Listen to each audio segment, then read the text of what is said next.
it's meaningful in the way the information is meaningful, but I'm here for an experience, and I want people to have an experience with these cards. I think let's just go with the Mercury card. So the Mercury card, a lot of people would think about Mercury and Mercury retrograde and communication. It's kind of like the first layer of what people might be thinking of. Right. There's also in esoteric teachings the idea that Mercury is in the pinky. So all of the planet cards have this gold sphere on the location of the hand, where the energy of that planet is said to reside. Again, this isn't something I'm saying it resides there. I'm saying let's experiment with this concept. Let's test this out. Does Mercury reside in the pinky? Like, for real, people? Does it? Yeah. Is this real? But in Kundalini, you'll find all these meditations that I do one every night for 11 minutes for Mercury, for my communication, it's very specific. It's for the tongue, the tip of the tongue, to communicate the concepts that are in the central fire of my being, that my truth, that my navel center is expressed through my tongue. That's what this meditation is supposed to do. So I do it and I wonder, does this work? In this podcast, am I communicating more clearly what's from the center of me? So anyways, This card then, it starts to imply that. It starts to hint towards there's something projected into and out of the pinky finger that has this clear, distinct light. And some people associate this color green with Mercury. But while making the card, I'm kind of trying to incorporate all of these ideas.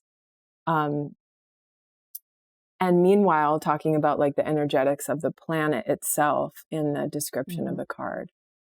So that's how this card ends up looking this way. And then its counterpart is then all of the planets in the deck have a counterpart of the metal that's associated with that planet, supposedly. Again. And I'm having trouble finding it, but... Oh, that's okay. Well, that Mercury card is beautiful.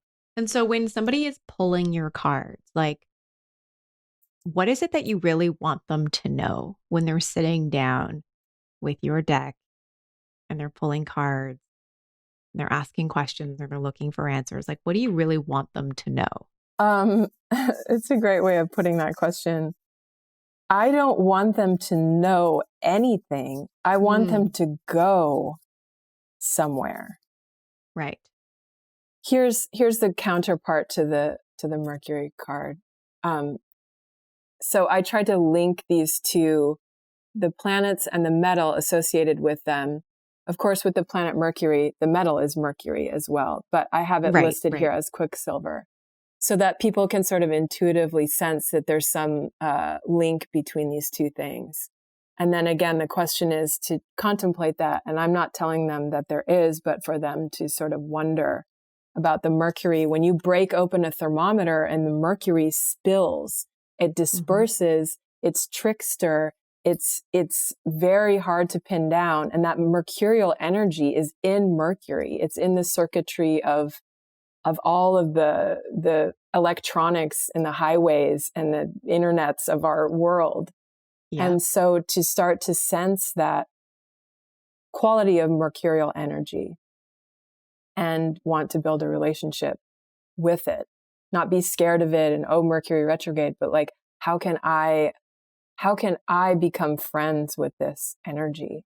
And so to go back to your question around what do I want people to know when they pull a card from one of my decks, I want them to know nothing when they look at it and to have a kind of openness and to go somewhere. So I think of the cards very much as doorways. And if people draw the Mercury card and they don't know anything about Mercury, they're I don't know, it sounds kind of flaky. A planet, who cares, whatever. Right. That perhaps they hold this image of Mercury with curiosity and a kind of reverence. Like, let's just see what happens if I contemplate this a bit in my life. Right. And so I get really stoked when people use a single card for a long period of time. A week, a single card, a week, a month, a year, and really get in there. Right. And ask the image of the card what wants to be known, what wants to be seen. You know, if people are familiar with Jungian therapy, there's a practice called active imagination where you actually just you give the things a moment to speak to you. You have a conversation with it. That's when I get really excited. When people start using the decks in these unconventional ways, not like, I need to know everything about the Tower card. Because if we knew the Tower card, it would not be the Tower card. The Tower card always knows just a wee bit more than we do. And that's what makes it so freaking devastating. And that's what makes it regenerate our entire life. If we know it doesn't have that effect. So I think in the intro of the Alchemy deck, I go into this, like this idea of not knowing and the power of beginner's mind. And I think that can be brought to all of the decks. And I hope that I have that with my decks and with my practices. That's a prayer that I have, that I can continue to have beginner's mind. For sure. And continue to kind of like turn the thing on its head and not just say, well, this teacher told me that. And it's like, well, let's test the theory. Right. Let's explore it. Yeah.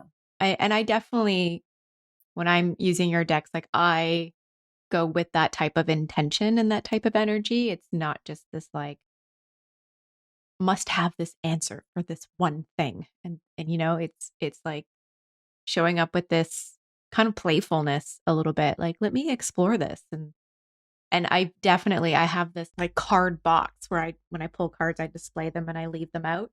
And I kept pulling the Justice card over and over and over. Like it didn't matter how many times I shuffled or whatever I did with it.